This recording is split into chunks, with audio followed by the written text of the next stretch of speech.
Spoilers are coming! Hello, hello, I'm Jon Snow. And I'm Daenerys. And you're watching GOTV.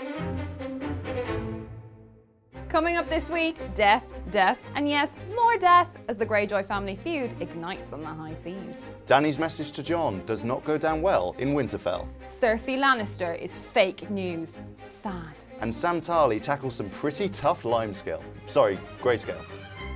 Oh, what a night in Westeros. Not content with that low death count in last week's episode, the powers that be upped the ante and killed off a few key players in a massive sea battle. Not a single sand snake was spared. Or were they?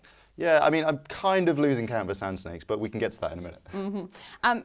We all kicked off this week in Dragonstone with Daenerys, who had her little war council around her, but she wasn't eager to strike Westeros just yet. She wanted to send a message to somebody in the north. That's right. I mean, she wanted Jon's support, and Jon received the Raven incredibly quickly. I found that quite confusing, but he wasn't going to go. But then when he found out from Sam that there was dragonglass in them there Dragonstone Hills, he knew he needed to go there, even if all the Lords of Winterfell and the North were against him. Well, it was funny you mentioned the Raven, because he got Dany's Raven before he got Sam's, so I'm guessing Old Town's a little bit further away. That is true. I didn't think of that. I was just wondering if they just had really bad ravens there. Yeah. Sansa was clearly not happy with this, but then Jon decided to make her Lady of the North, so she's taking care of the North while he goes south, and he's warned Littlefinger not to go south while he's there, or else he'll basically kill him. Who could blame him? Speaking of Dragonstone, we also learned some interesting things about Daenerys and possibly Jon while we were there.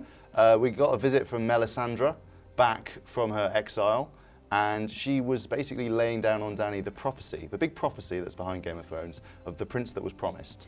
Miss Sandy decided to step in and teach us all a few lessons about Valerian, and basically she told us that prince or princess was actually the thing mentioned in the prophecy because the word doesn't have a gender. So we could be looking at the prince or princess that was promised, which in Tyrion's own words does not roll off the tongue as nicely.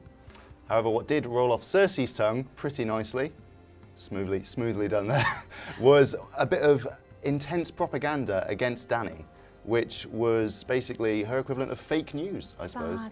Very sad. She's trying to rally the lords, basically, to say that this Dragon Queen, she's going to bring a load of immigrants here to fight, and you don't want that. Also saying, you know, she kills people, she burns her enemies. And while true, there's not the great emotional context that make us okay with all the deaths that Daenerys has caused. No emotional context could, of course, make us okay with all the deaths that Euron has caused, because he decided to wrap up this week's episode while everybody was busy. You know, Sam's trying to cure Jorah's grayscale, Arya's reuniting with Nymeria. Such an emotional moment. Emotional. But Euron, he's just going to go pillaging and killing on the high seas. And you know what? This is Game of Thrones. If there wasn't a bit of pillaging and killing on the high seas, where would we be? And you know what? Fair play to Euron. I never thought I'd say that. But he knows what he likes. He's honest, he's straightforward. I like killing people and being an awful, evil man. He just really enjoys himself. And you can't say that about a lot of people on Game of Thrones. Did he kill all the sand snakes, though? Because we've had a little bit of a debate over this, but we didn't really know what happened to Ellaria in the last one. Yeah, the last one, as she's known. It's like the great 1-1 debate of last week all over again. I think 2 of them were killed. I'm going to say Obara and Nymeria. And I think Tyene, who's actually Ellaria's daughter, survives, probably for some sort of gruesome, ironic revenge at the hands of Cersei. Because, as you may remember, Ellaria killed Cersei's daughter at the end of Series 5. Yeah. Well, next week's episode is called Queen's Justice. Will it be Cersei's or will it be Dany's? Or will it be Olenna Tyrell's, another queen? So many queens in Westeros, we can hardly pick our favourites. So, what's going to happen next week? We've had a sneak peek, and we've got 3 questions. Will Euron finally convince Cersei to be his bride? Will the Unsullied crack Casterly Rock? And what's going to happen when fire and ice finally meet? Get the answers to all of those questions. And so much more of our high-budget Game of Thrones analysis. Right here, next week. And every day of the week at the home of TV and entertainment news, radiotimes.com. Thanks for watching.